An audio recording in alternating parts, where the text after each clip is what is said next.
what's up guys? Austin here from abbdrums.com, back with another drum lesson for you. In this one, I want to give you some interesting and creative ways to orchestrate 5-note groupings around the kit, and this is a really nice little advanced concept to expand your vocabulary and your chops. So let's get into it here. Now the first thing we need to understand about this is we're going to play everything in 16th notes, and we're going to stay in 4/4, and we're going to play a 5-note grouping over that structure. Now when you play a 5-note grouping over 4/4 like that, it's going to continue over the bar line, and it's going to take 5 full measures before it resolves back on the 1. And what we're going to start with is accenting the first and the third note of each group of 5. So 1, 2, 3, 4, 5, 1, 2, 3, 4, 5, 1, 2, 3, 4, 5, 1, 2, 3, 4, 5.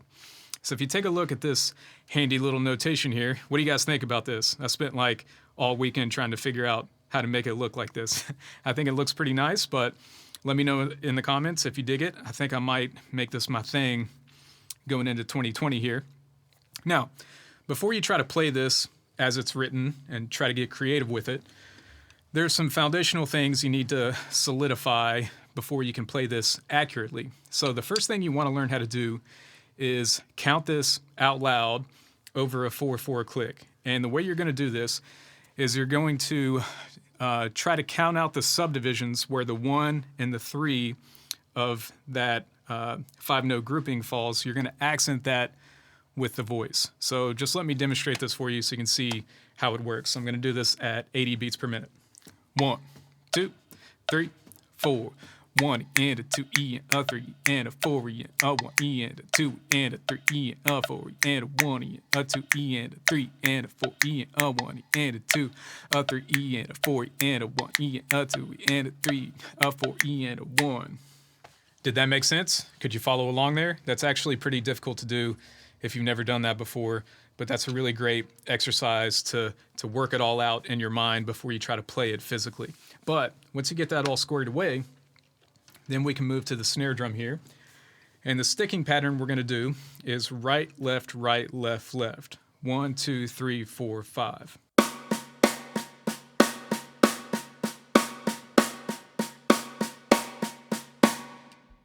And we're going to do the same thing, try to play it over this click at 80 beats per minute. Now, another thing I highly recommend you do is learn how to keep a pulse with the left foot underneath that. So at the slower tempo, I'm going to keep 1/8 notes, but at the higher tempo, I'm going to switch to a 1/4 note.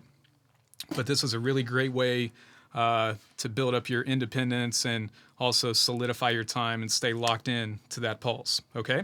So let's do it at 80 and then 120. Here we go.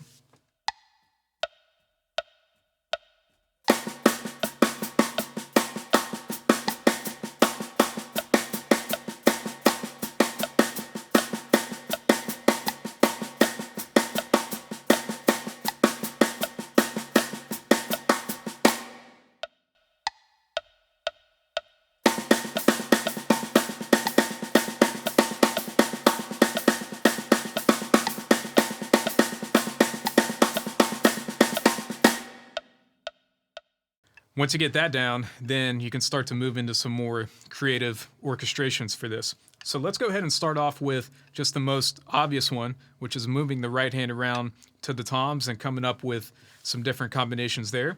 So let's see what we can do here.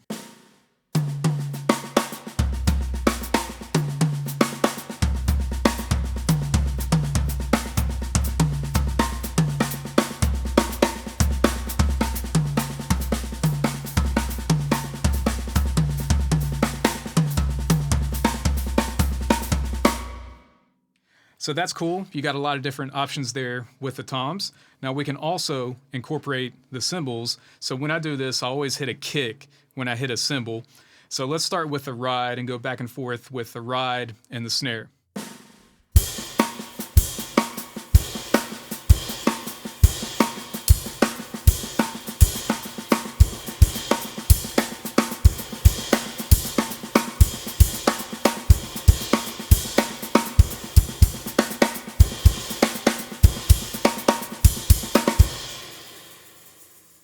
You can also bring in the other cymbals to make it a little more energetic.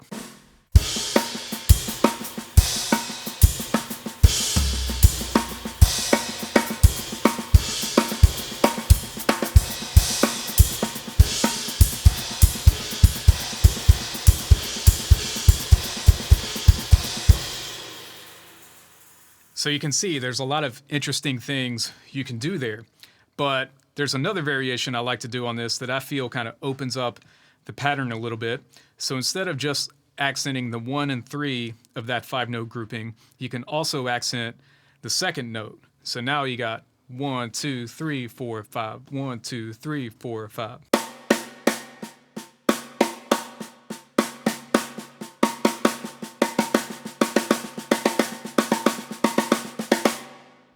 So let's see what we can do with that, moving it around the toms.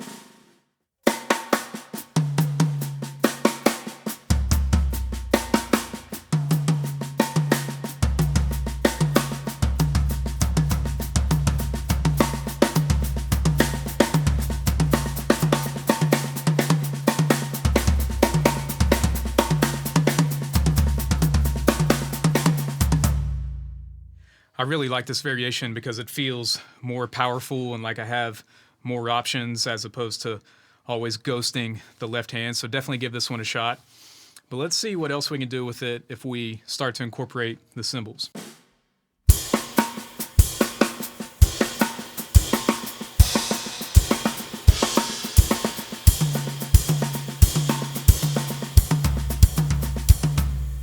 This is probably my favorite pattern out of all of them.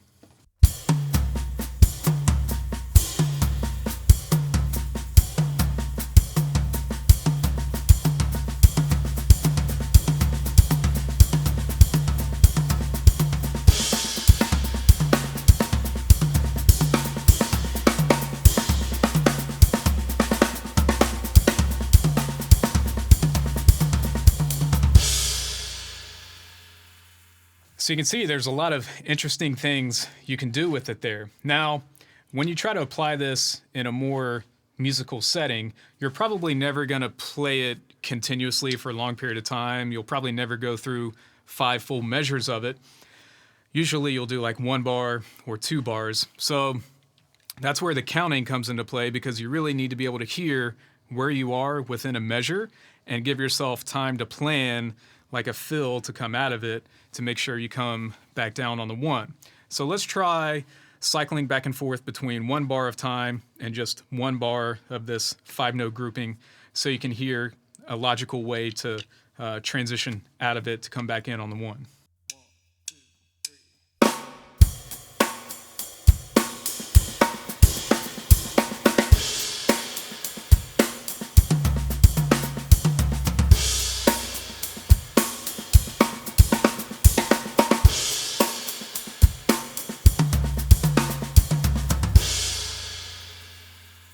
So that's what sounds natural to me if I just play 1 measure of it. Dot, dot, dot, dot, dot, dot, dot, boom. Now you can also do it with 2 measures, which I think sounds a little bit nicer because you get to go over the bar line. So let me jam on a track a little bit, going back and forth with 2 bars of time and 2 bars of this 5-note grouping so you can hear what it sounds like.